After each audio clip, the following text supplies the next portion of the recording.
n'importe quelle ville. On va donner quelques indices. C'est une ville très peuplée. C'est vrai? 20 millions d'habitants, c'est incroyable. Ouais. On est au bord d'une mer, la mer d'Arabie, le long d'une baie en demi-lune. Si vous deviez désigner un monument comme symbole de la ville, ce serait lequel? The Gateway of India, la porte de l'Inde. La porte de l'Inde, oui. C'est une porte qui avait été érigée pour la visite du roi britannique George V. Ironiquement, oui. Tous les Anglais sont sortis par cette porte. En tout cas, ça a été longtemps le symbole de la fin de l'ère coloniale. Ouais. Ici, plus qu'ailleurs, les inégalités sont flagrantes. Comment ça se vit, ça, au quotidien? C'est la réalité. Juste le fait qu'on ne voit pas la pauvreté devant nous, ça ne veut pas dire que ça n'existe pas. Et on voit qu'il y a beaucoup d'injustice et qu'on a beaucoup de pas à faire pour évoluer. C'est une ville qui a inventé Bollywood. Donc c'est une capitale de cinéma. Absolument, oui. Oui, c'est où se passe l'industrie du cinéma, mais aussi de l'art et de la culture. Il y a beaucoup de musiciens, des écrivains. On le dit, on est À Bombay. Bonjour, Kalki Keklin. Bonjour Valérie. Vous êtes la seule Française à avoir réussi à vous imposer dans le cinéma indien. Et dans cette industrie très formatée, votre voix résonne de manière bien singulière. C'est ce que nous allons découvrir dans cette émission, ici à Bombay où vous avez choisi de vivre. Mais avant, on va aller découvrir l'un de vos quartiers préférés. Oui, bien sûr. C'est par là? Oui, c'est par là. C'est pas par la mer. Non.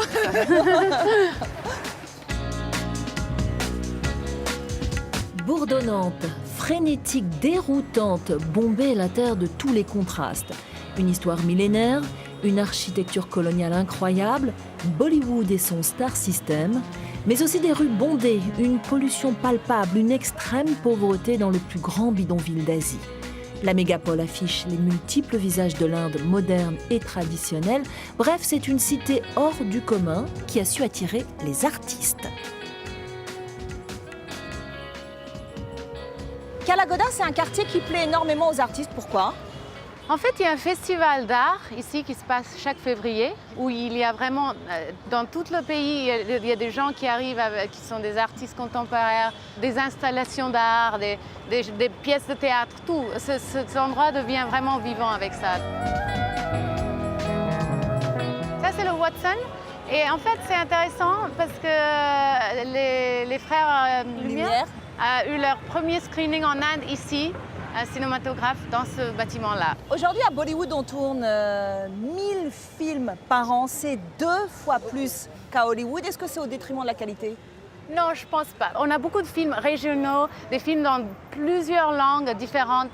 Donc, il y a beaucoup de diversité. C'est vrai que quand un film Bollywood essaye de copier, d'imiter un film Hollywood, ça perd la qualité. Bon, on va aller rencontrer notre guide qui nous attend pour nous parler un petit peu de ce quartier. Bonjour, soyez bienvenue. Merci. Bienvenue. C'est une galerie où s'exposent l'art contemporain, les nouveaux artistes indiens. Voilà. On y va? OK.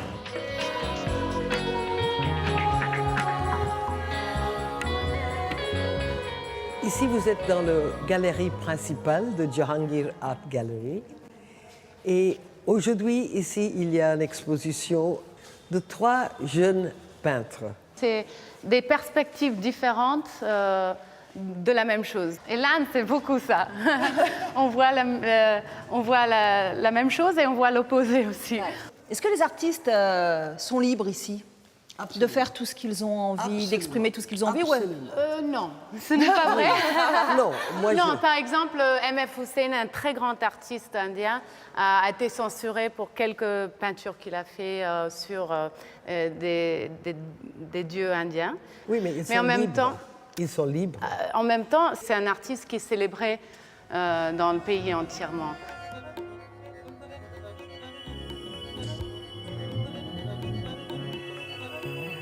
Le musée Prince de Galles, il a été appelé comme ça parce qu'il a été construit à partir de 1905 pour la première visite du Prince de Galles qui est devenu le roi George V. Oui.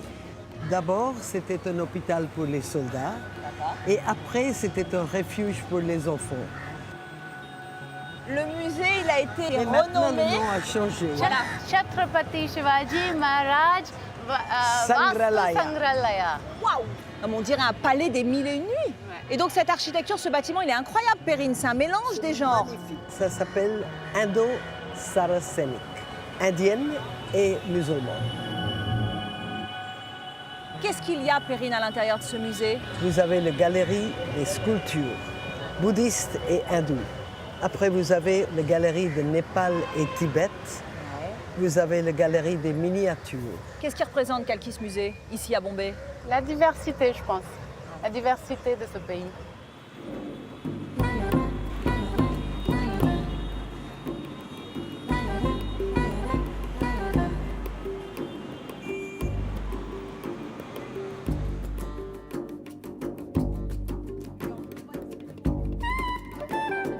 Kalki, vos deux parents sont français, mais vous êtes né ici. Vous avez passé toute votre vie en Inde, à l'exception d'une courte incursion en Angleterre pour suivre des études de théâtre. Est-ce que vous vous sentez indienne? Oui, je dirais que je me sens assez indienne, oui. Je suis née dans un petit village dans le sud de l'Inde qui s'appelle Periamodale Chavadi. C'est assez indien. Moi, j'ai en fait jamais vécu en France. J'ai toujours vécu ici et 5 ans en Angleterre, donc oui. Oui, je dirais que je suis assez indienne. Vous êtes la seule occidentale à vous être imposée à Bollywood. J'imagine qu'au départ, ce n'était pas forcément une qualité d'être blanche. Est-ce qu'il a fallu être un peu caméléon pour vous adapter à la complexité de la société indienne et à son cinéma? Alors, ça a pris quelque temps pour que les gens comprennent que je suis née ici, que je parle le tamoul et le hindi et que je fais partie d'une culture assez indienne. Mais oui, au début, il y avait pas mal de stéréotypes de la fille blanche. Le film qui vous a propulsé, qui vous a fait connaître, c'est Devdi, un film dans lequel vous incarnez une prostituée. C'est un rôle que la plupart des actrices indiennes refusaient de jouer. Et je sais qu'au départ, le réalisateur a catégoriquement refusé de vous auditionner. Comment vous avez obtenu le rôle? Oui, en fait, Anurag, le metteur en scène du film, il a vu des photos de moi. Et c'était des photos modèles en bikini, assez sexy. Il a dit non, non, non, je ne veux pas une modèle pour ce rôle, j'ai besoin d'une vraie actrice, je ne veux pas l'auditionner. Et c'est une autre femme qui était là, elle était très curieuse. Et c'est là que j'ai eu l'audition et voilà, ça a commencé là. Et vous avez réussi à le convaincre? Oui, en fait, après 15 minutes après que j'ai fini l'audition, je rentrais chez moi dans un bus et c'est Anurag qui m'a appelé. Il a dit « Tu sais jouer, reviens ».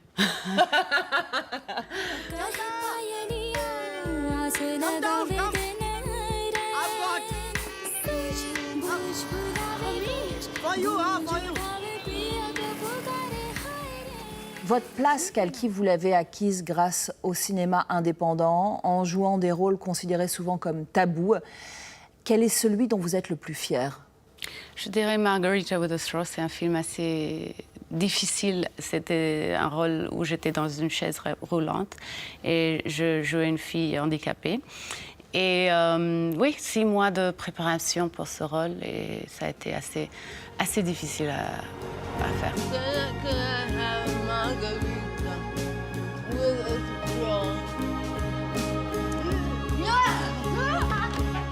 Lorsque vous tournez dans les grands studios de Film City dans le nord de la ville, comment ça se passe dans le cahier des charges? J'imagine qu'il y a du chant, de la danse, un happy end obligatoire. Quoi d'autre? D'abord, j'ai toujours vu que les Français qui sont venus voir les shootings qu'on fait ici sont étonnés par le nombre de gens qu'il y a sur une scène. Il y a au moins 300 personnes, 300 à 500 personnes. Je ne suis pas une très bonne danseuse, mais il fallait que je danse pour être à Bollywood. Donc j'ai dû vraiment travailler et apprendre. Je n'ai pas fait beaucoup de films comme ça, j'en ai fait 3. La plupart des films que j'ai faits, c'est des films indépendants. शादी इज दाल चावल फॉर 50 साल टिल्यूड है। अरे लाइफ में थोड़ा बहुत कीमा पाव, टंगड़ी कबाब, हाका नूडल भी होना चाहिए ना। Le sexisme, il est très ancré en Inde et a fortiori dans le cinéma. Le mouvement MeToo qui a fait trembler Hollywood, est-ce qu'il a permis à la parole de se libérer ici? Est-ce que certaines actrices se sont exprimées publiquement? Oui, c'est un moment très intéressant parce que ça a beaucoup bousculé l'industrie et beaucoup de gens sont venus ensemble pour essayer de remettre des règles à propos de comment comment faire pour que les femmes soient plus protégées. Votre engagement en faveur des femmes ne date pas d'hier. En 2013 déjà, vous avez tourné une vidéo qui a été vue par des millions de gens sur Internet. Avec un humour grinçant, vous dites en substance « Mesdames, si vous êtes violées, c'est de votre faute ». La dérision, c'est plus efficace qu'une indignation frontale ? Je pense que ça a toujours été le cas. Donc, on a fait une vidéo un peu sarcastique en disant oui, c'est toujours ma faute, même si je suis complètement couvert en dessous d'un burqa ou même si je suis dans un costume de astronaute, c'est ma faute. Do you think rape is something men do out of a desire for control, empowered by years of patriarchy? You've clearly been misled by the notion that women are people too. Because let's face it, ladies, rape, it's your fault. Grâce à vos succès commerciaux, vous pouvez vous consacrer à vos passions. Je pense notamment au théâtre. En ce moment, vous jouez dans Lucrèce, adaptation du poème de Shakespeare. Qu'est-ce qui vous inspire dans ce rôle ? C'est une pièce difficile à faire dans un contexte moderne. Une femme moderne qui pense qu'elle doit se tuer après avoir été violée, c'est très difficile à gérer. Mais en même temps, avec tout ce qui se passe, avec le Me Too Movement, c'est vraiment très important ce rôle pour moi. Toute l'histoire, c'est une nuit. Le viol se passe dans les premiers 5 minutes. Et après ça, c'est sa voix à elle. Let him have time to mark how slow time goes in times of sorrow, and how swift and short his time of folly and his time of sport. And ever let his unrecalling crime have time to wail the abusing of his time. Vous avez raflé les plus grandes distinctions, un Filmfare Award, l'équivalent d'un Oscar. Vous avez fait la couverture des grands magazines comme le Vogue indien. Ici, en Inde, vous êtes une méga star. En France, on ne vous connaît pas. Est-ce que vous avez des envies d'ailleurs ? J'adorerais travailler en France, mais en même temps, il faut être réaliste. Je trouve que les Français, oui, ils ne me connaissent pas parce qu'ils n'ont pas une tradition de Bollywood, c'est normal, ils ont une autre tradition de cinéma français que j'adore. Mais ce n'est pas quelque chose que je vais laisser tout tomber ici pour aller chercher du travail ailleurs. Ça doit venir assez organiquement pour moi.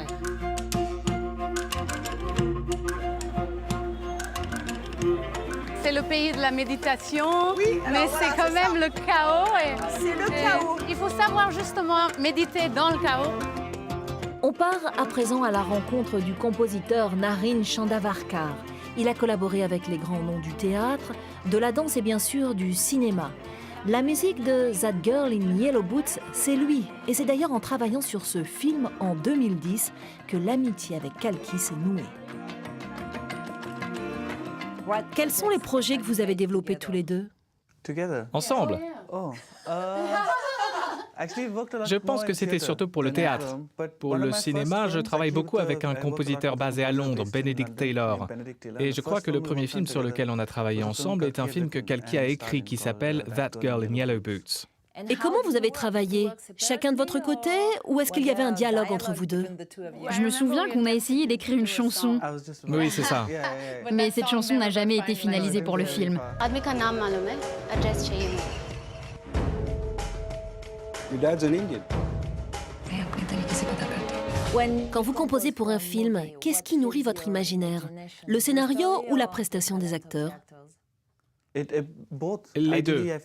Idéalement, je pense que la musique doit apporter quelque chose qui n'est pas déjà présent dans le film, comme un acteur ou une partie de l'histoire, et c'est ça qui est essentiel. Je sais que vous n'aimez pas les frontières. Vous travaillez pour tous les courants artistiques, le théâtre, la danse, le cinéma, bien sûr. Est-ce que pour les sonorités, la musique, c'est pareil ? Vous avez des influences multiples ? Oui, bien sûr, avec une pièce de théâtre, il y a beaucoup plus d'interaction parce que vous mettez de la musique sur la scène et les acteurs réagissent et il y a ensuite beaucoup d'échanges. Mais pour un film, le montage est généralement très cadré, donc il y a un processus créatif différent, il y a une manière différente d'appréhender la musique.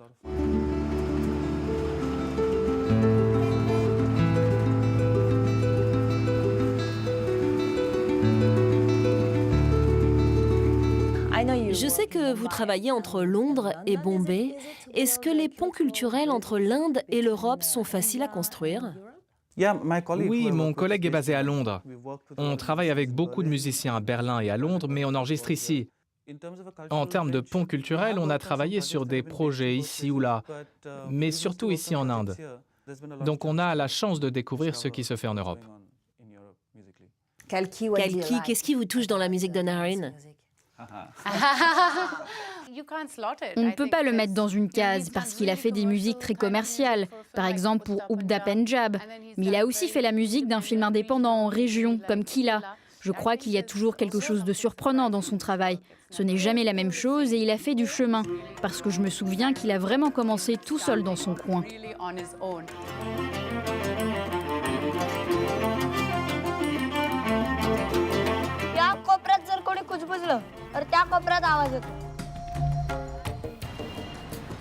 Et c'est déjà la fin de cette émission spéciale à Bombay. On se retrouve très vite pour de nouvelles aventures. En attendant, on va se quitter sur nos plus belles images.